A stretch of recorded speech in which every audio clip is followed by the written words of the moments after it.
Well, what was it like 50 years ago? What led to this segregation? Where were the last remnants of integrated baseball? And what's this have to do with Celoron, New York? Let's see if this book has some clues to assist us. The Cuban Giants, the first all-professional black team, competed successfully as a unit in the minor leagues from 1889 through 1891. Then we go on to read something quite astonishing. The last all-black team in the minor leagues was the 1898 Celoron, New York club of the Iron and Oil League. You gotta be kidding me. Is there more proof of this? Let's check. David Kraft's book, The Negro Leagues, went on to say, by 1898, the last traces of black players in organized baseball could be found in the Pennsylvania Iron and Oil League. The Acme-colored Giants, with an anemic one-loss percentage of 163, shut down operations in mid-season.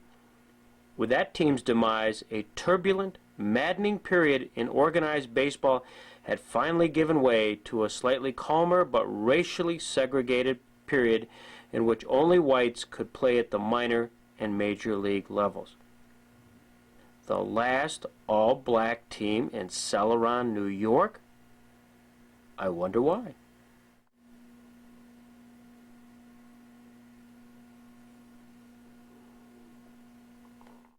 My name is Robert Peterson, and I am the author of Only the Ball Was White, which is a history of Negro baseball before Jackie Robinson. It covers the years between the beginning of the 20th century and 1946, when Jackie Robinson became the first admitted black player to play in the organized leagues of baseball. In researching that book, I discovered that Jamestown is worth a large footnote in the history of Negro baseball because it was receptive to black players at a time when most cities were not. I wonder why that was. David Kraft says black players graced organized baseball with their presence on white teams well into the 1890s, but only in isolated cases. Integration was dead. All black teams of the period, however, were gaining some measure of acceptance in the country's myriad of minor leagues. What about the history of black baseball in the 19th century? In 1890 and 1891, Jamestown was represented in the old New York Penn League. This is a league that preceded the league that the Jammers are in now, by a team, and the first baseman for that team was a man named R.A. Kelly. Kelly was a black man. He had played earlier in Danville, Illinois, in a league there, and the Jamestown papers, interestingly, never referred to the fact that he was black, but he was known to be black, and he was so identified in early sporting papers, but the Jamestown Evening Journal never mentioned it at all. Kelly, by the way, was quite a good player. I don't know how Jamestown made out in those two seasons in the New York Penn League. And in 1890, the team, Jamestown, with Kelly as its first baseman, was, in fact, the pennant winner of the New York and Pennsylvania League. We learned from the encyclopedia that R.A. Kelly, for the periods 1889 and 91, played first base, second base, shortstop for Danville in the Illinois-Indiana League and Jamestown, New York.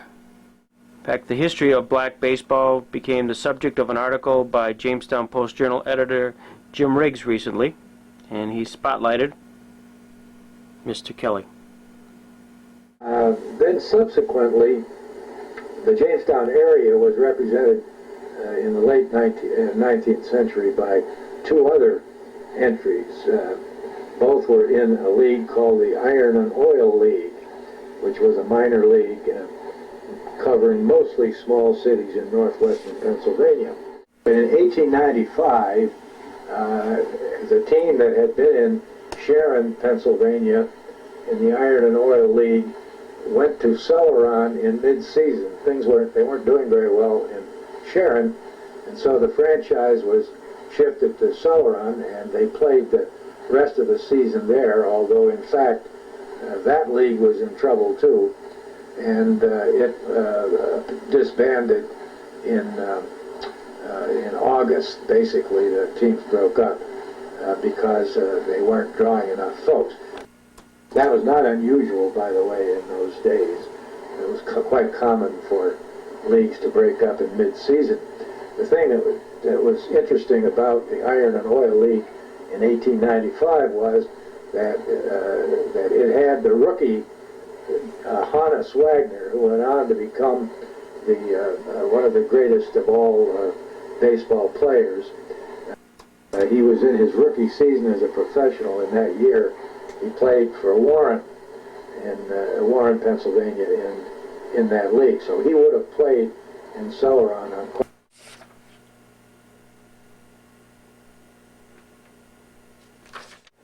The team did disband. The headlines of August 28, 1895 says it all. The Celoron Club retires after a brief and disastrous existence. The article goes on to state the Celoron baseball team is no more.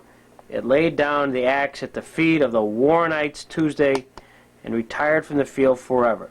Its life was gentle and the elements so little mixed in it that its parting was as its birth, humbly at the bottom of the percentage ladder. Once or twice the team came out and won a game or two, but it finally gave up and died.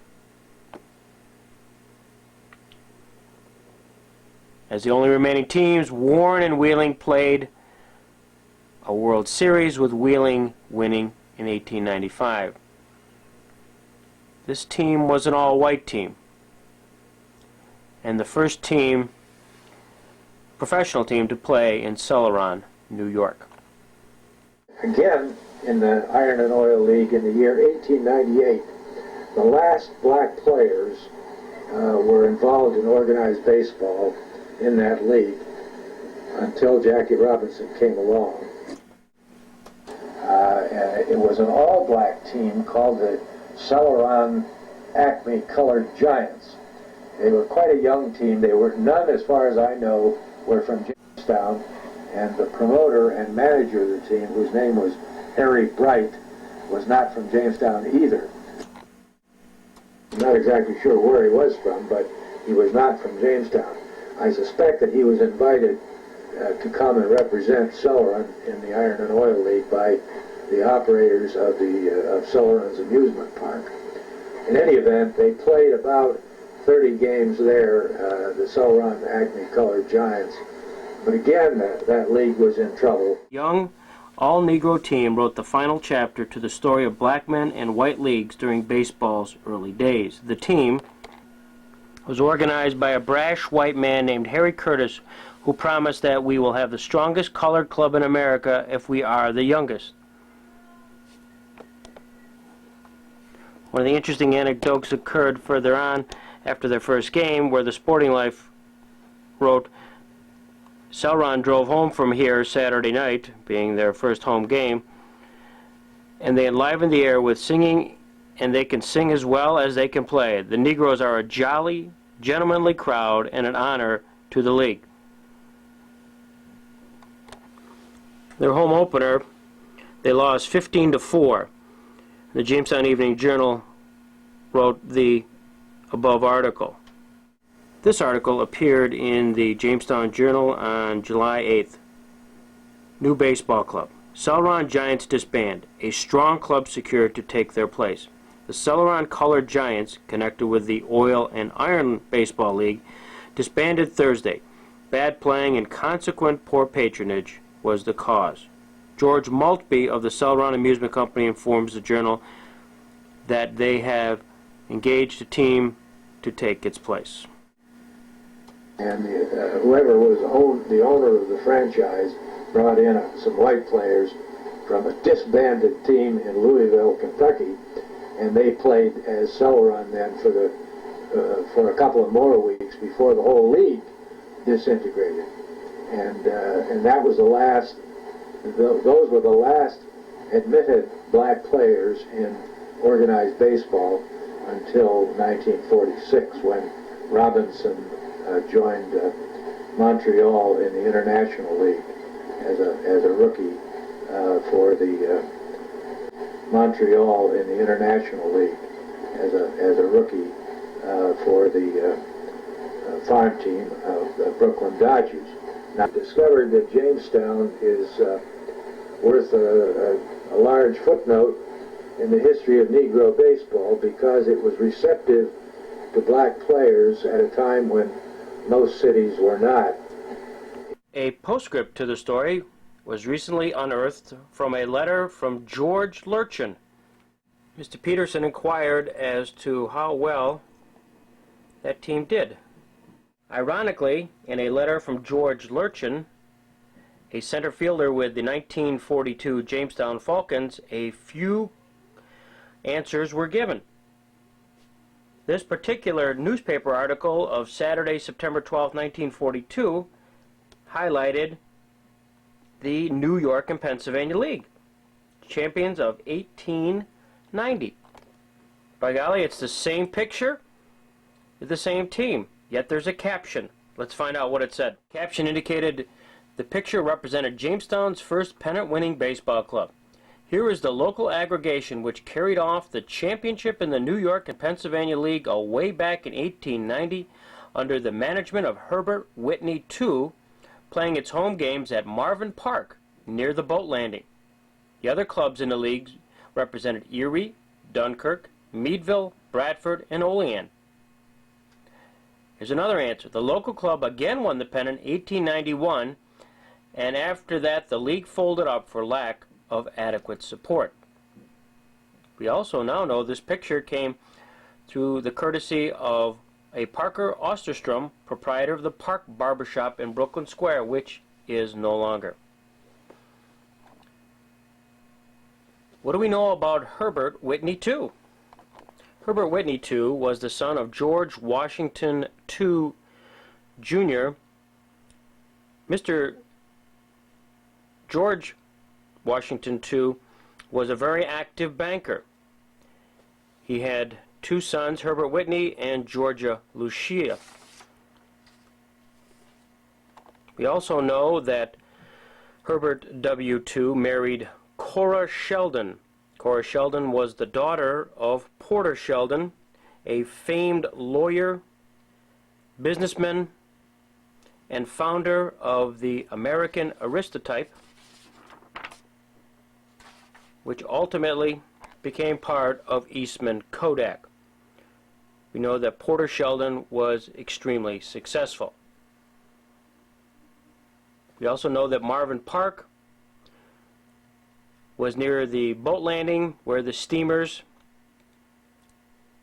came and went on an ongoing basis, leaving from Jamestown and going up the lake through by Bemis Point and Mayville.